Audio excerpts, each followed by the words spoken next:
Hi guys, we're back again today with another reaction video, and today we're reacting to TikTok compilations of Americans living abroad and their first time realizing that America really messed you up. So this is very interesting to me, and I've seen a couple of people react to this and I was intrigued, and that is why we're here. So before we do start, don't forget to subscribe if you haven't already. Click that bell button to get notified whenever I do upload a video. So guys, let's check this out.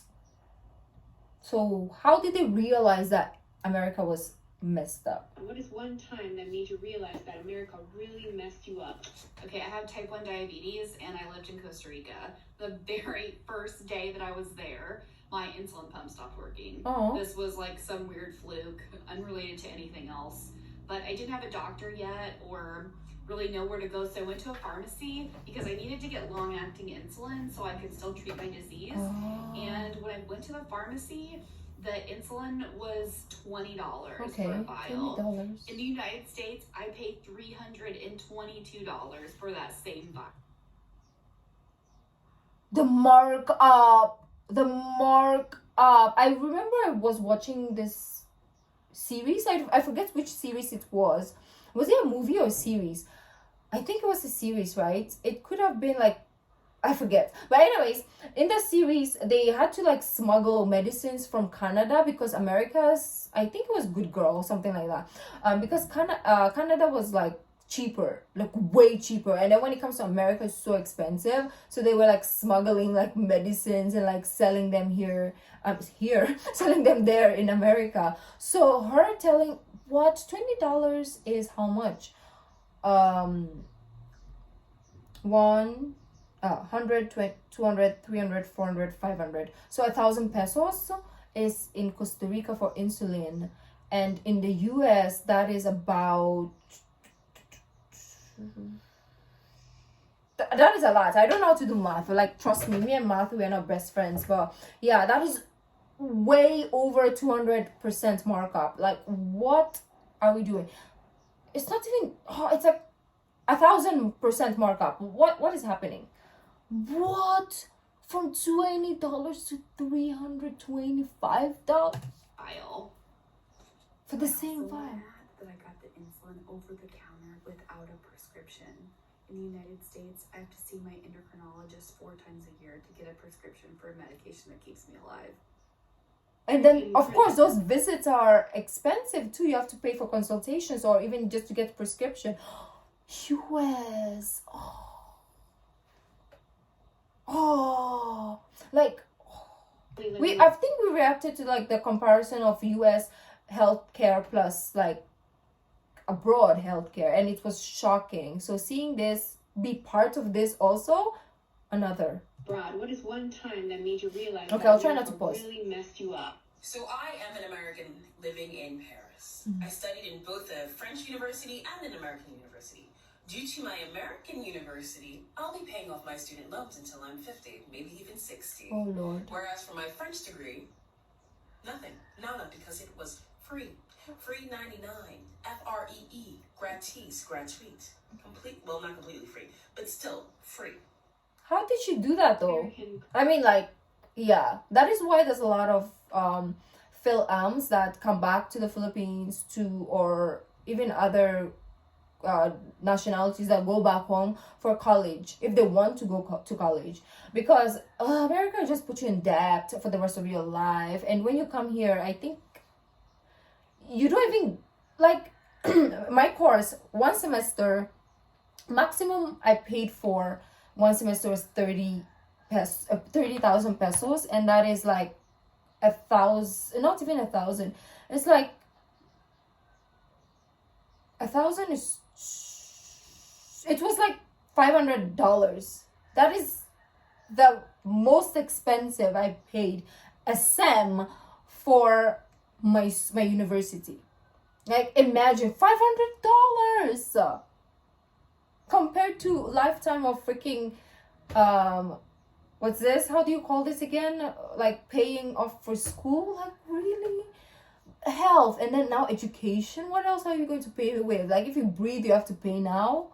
Oh Lord. Living abroad. What is one time that made you realize that America really messed you up? I was living abroad in the UK, and I had a job interview.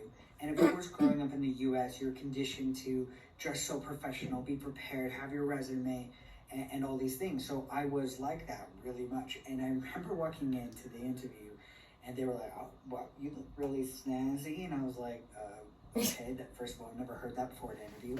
And then secondly, they didn't even ask me anything besides, "Hey, Kyle, would you like a cup of tea?" And I was like, okay. Of course. Never was asked that before ever in any other job interviews. We had a tea, and we literally like sat and talked about all sorts of stuff, personal life, their life, and we just had a laugh for like 45 minutes. And right afterwards, they're like, "You're perfect for the job. You fit great." And it was really crazy to me, and it was a really fun experience. I wish the U.S. would just chill out sometimes a little bit more. I don't know why I'm getting emotional. Because I guess that people can be nice or situations can be better than... American currently living abroad, what is one time that made you realize that America really messed you? I'm going to keep this really short and sweet. Okay. When I knew America messed me up was when I was living in Canada and they gave me 12 months paid Oh. to hang out with my kid.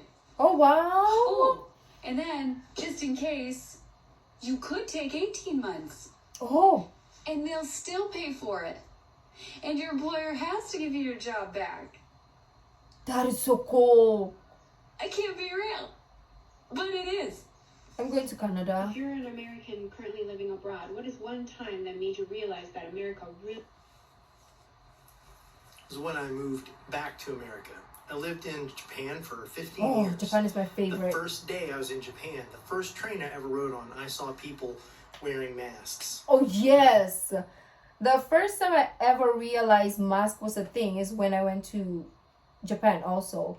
And obviously, because we are so into like Korean and Japanese culture here in the Philippines, you will see a lot of young, like teenagers or young adults or kids do the fashion mask, right? Like way back before COVID. And yeah, it was just a hygiene thing for Japanese and also Korean some-ish. For them, it's more of like hiding their flaws, or if they didn't shave or wear makeup, they would use that. But also if they're sick. But in Japan, more so, it's when you're really sick, they use mask, right? So, wow. I asked my then fiance, "Oh my gosh, is there some kind of like epidemic?" And she said, "No, this is just what we do during cold and flu season. Yeah. People wear masks to protect themselves."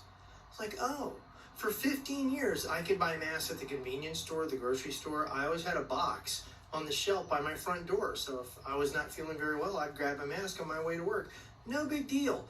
So when I came home and the pandemic started, I thought, finally, all Americans will get the importance of masks. But they didn't. Surely they won't politicize that. I was wrong. American currently living abroad, what is one time that made you realize that America really messed you up? 9 months before I moved to Ireland, I was there on a vacation, and the person I was with, we had a car, and we stayed at a golf resort, kind of in the middle of nowhere because it was the off season, so it was actually really affordable. There was a gated front entrance to this golf resort, and there was a small little village on the other side of it. And because we were pretty far back on the property, and it was January, so the weather was kind of crappy, we often would drive if we needed to run to the store for anything or to a restaurant. We became friends with the front gate attendant because we were in and out all the time. So one day we're driving to go to dinner, and I had asked him, "Hey, what's the legal limit for like drinking and driving here?" I wasn't planning to do anything stupid, but I'm also a public health major, and knowing that Ireland is known for its drinking culture, I was curious, so I thought I'd ask. The guy looked at me completely dumbfounded. Why? What? So I clarified the amount of alcohol you can have in your system and still legally drive. And he says, "None?" What is one time that made you realize that America really messed you up? When my grandfather True, like why will they have like any amount and then it's legal and then no, like it should just be like no amount should be legal for you to drive, regardless of it's small or a lot. It depends, because it depends on the person also at the end of the day. we went to Scotland to go and see, him for one last time. And at one point, my grandfather had a prescription that needed picking up. So I pop out of the car, run into the pharmacy, and I've got my purse on me. I don't have very much money with me. I just didn't. And I went in, and I'm just like, okay, I'm here to pick up for my grandfather, this is his name. And I've got my passport out, ready to hand it to them, like to prove that I'm who I say I am. They're like, oh yeah. How's John doing? Here you go. Here's your stuff. Hey, let him know. And if he ever needs help with this, you can just call us. We'll send it on down to him. I said, thank you. And then I stood there and they're like, why are you still here? I was like, but I need to pay. And no, you don't. He's old. Everything's free. Oh, that's I so never felt cool. more uncomfortable leaving a building than I did in that day. Just, it was awful. If you're an American currently living abroad, what is one time that made you realize that America really... So I've been living in Italy for about 11 years now, 12 years. Oh wow. And I moved here to be with my husband. And in the U.S., I got my tubes tied after my third child and decided I didn't want any more, but he didn't have any, so we decided to do IVF, and I got pregnant with twins. At 13 weeks, I lost one, and once I lost that child, they considered me a high-risk pregnancy and took me off work from that moment on until 3 months after she was born, and I was paid 100% of my check. 100% of my check. And then until she was 1, I got to come home 2 hours a day Oh to wow. breastfeed her. 100% paid. What is one time that made you realize that America really messed you up? Can we stop following American? Because Philippines love America so much to the point that they want to copy everything from H to T. Can we just copy something else, but do the work, the like labor? I don't know. Like when it comes to the maternal and paternal leaves, can we work on that? And also the salary of people, can we work on that as a nation, right? We can copy everything else, like food, culture, like the way that the Americans dress and all that stuff. I mean, we all dress the same, but still, there are other things that we don't need to copy, right? We don't need to go to that healthcare part of it. Let's not be like that, please. I was in Grenada for a couple of weeks, and every single day between 12 and 2, they would always close down. Everything would just close down. Future And I was Bill. just like, what is going on? And they're like, well, we need to go home and have lunch with our family, just enjoy, just relax a little bit. And that was when I realized every other country out here really understands the value of spending time with your loved ones and Wow. just actually taking a break, That's so cool. except America. America just teaches us to work for labor instead of actually living. So don't procrastinate on your happiness, sis. Your worth is not in labor. It's It's true a though, luxury. Do what you want to do and be happy. because you're gonna What die is one day. time You that made you just work realize the that entire. America really messed you up? So when we first Oh. got here, we had to go straight into quarantine. 2 weeks, no big Germany. deal. We thought everything was taken care of. Well, we got a letter from the electric company while we were in quarantine. Couldn't understand it. It was all in German. We tried to translate it. Google Translate wasn't really doing anything for us. We couldn't understand it. So we were like, we'll just go in person, once the 2 weeks are over. Well, on the last day of quarantine, our power gets shut off. And we're like, what the fuck? Like, why? So we finally, after a few hours, get a hold of somebody who can speak English. And they laugh at us. And they were like, are you American? And we were like, yeah. And they were like, yeah, we don't shut your power off just because you don't pay. You have to go through a whole system before we shut your power off. I've never been so embarrassed because we really were like, we'll pay anything, like please turn our power back on. And they were like, yeah, we don't shut power off here. Oh, It's good to know. but why did it get shut off though? I want to know that made you still. realize that America really messed you up? All right, so when I lived in France, I went to a cafe with my friend, and outside the cafe there were a whole bunch of baby strollers with human babies inside of the strollers, and I was super freaked out, and I asked my friend, why would anybody leave their baby? I heard this. One of my friends told me this, but I didn't know France did it also. I think it was Denmark she was talking about. Like, they would literally just leave their babies, like, outside, like, McDonald's, or if they're going inside stuff.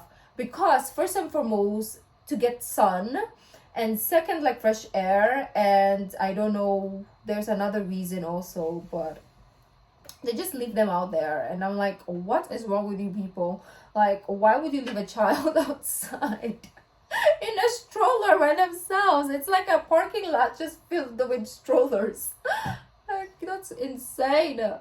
But I guess it's just different in everywhere, because here when you go out, it's not a baby no more. Even the stroller is gone. Like, just don't even expect to see nothing when you go out. Babies outside unattended in their strollers. Aren't you afraid of something happening to them? No. And my friend looked at me and said, why would you assume that anything would happen to a baby? Who would be so horrible to do something to a baby? Hello, people here. Yeah. You're an American currently living abroad. What is one time that made you realize that America really messed So I don't currently live abroad, but I did live in Japan from September of 2019 to March of 2020, and the amount of things I love Japan. realized while living My abroad favorite. is astronomical. So I live in New York, and this varies state to state, but generally the average cost for an individual for health insurance is about $500. If you have a family, your family plan is going to cost you about $1,000 a month. In Japan, I paid $23 a month for health insurance that covered everything. And don't even get me started Same here, though. on the American food industry, because it's disgusting. Not only could I feed myself for 2 weeks on 50... I was asking... No, I think me and my mom was talking about this because she lived in Japan before she moved to the States. And she's like, why is it that Japanese are so skinny, but we eat a lot of rice? Because Asians rice, right? So they eat a lot of rice, and rice is considered to be like fattening because of the... I don't know what sugar it is. Is it glucose or sucrose? I don't know which sugar. But there's a lot of sugar in rice, right? And compared to the amount that Americans eat, it's less. Americans don't eat as much rice as Asians. So rice is considered to be fattening more than bread even. So she was like, what's happening? Like, you can see, like, Japanese is all rice, and American is less rice, but still they're massive people. So is it because, despite the fact that it's a lot of rice here, whatever comes along with it is less like processed? Like the food in itself is like healthier compared to the grease that we have in US. When I say we, I'm not particularly there, but I always say we. But food regulations in Japan are so strict. I ate the exact same way I would in America, and I still lost 40 pounds. 40 pounds. Oh, and talking about food regulations in Japan, they throw out, like, they don't allow to give, like, for example, if McDonald's is done for the day and there's still extra food, they don't give it to, like, people on the streets. They throw it out, because if that food costs somebody to get sick, it's on the company. Like, they don't allow, they throw it away. And, like, if somebody goes to the bin and get it, that is not their fault anymore. But they don't give it to people who need food at the end of the day, just because, like, they're really strict on, like, health and, yeah, well, like what she says. Tell me an item you bought that you were greatly disappointed in due to poor product description or false advertising. I bought a banana duck. I got it off of Facebook Marketplace. And these were the pictures that they use, like, for, like, the ad. As you can tell, they are obviously outdoors and pretty large compared to, like, the poles and, like, the sidewalk and everything. So I was like, hey, I like weird things. I'll buy a banana duck sculpture. Banana duck? I waited, like, a month for it to arrive. And it got here. But it's definitely not the size It's so small. it shows in the pictures. But it's cute. The weirdest thing that anybody has ever just said directly to your face. Okay, so this is... One time when I was serving at a restaurant, I walked different up to the things, table to no. introduce myself and said, hi, my name's Ulysses, I'll be your server. And then the lady at the table said, oh my god, Ulysses, I love that name, are you Greek? And then I said, no, I'm not Greek, I'm actually Nicaraguan. Which then she responded with, oh my god, Nicaraguan? But you're so attractive though. And then I must have Rude! Rude! Like what? Oh. Oh my god, Nicaraguan? But you're so I'm attractive not even though. gonna go get into And it. then I must have made a face like this. Because then she said, oh my god, don't get offended. It's a compliment. I've been to Nicaragua and you look nothing like them. I would have slapped that lady left, right, and center. Like, I do not take rudeness, okay? Like, I'll be in your face. I mean, I'm not gonna touch you or anything, but I will be in your face. I'll be like, where are you from? Oh, as an American, you're the ugliest one I've seen. Like, I would say that if she was, I mean, sorry, if she was whatever nationality or wherever she came from, I would have said, oh, for a Filipino or for a whatever, you are the ugliest I've seen. I would have literally said something like, I'm not gonna let you. But anyways, what we've learned from this is America is effed up in different ways, right? It's a beautiful place, beautiful people, but it has its flaws like everywhere else in the world. Of course, if we talk about here in the Philippines, if we talk about other countries also, there's flaws. Nobody's perfect, no place is perfect, but it's nice looking at this stuff just to see the comparison. And let me know where you're from, and also let me know what is the things you've realized that is messed up in your country comparing to this people's experiences or whatever experiences you had. If you like this video, don't forget to give this video a thumbs up, subscribe if you haven't already. I'll see you in the next video. Bye.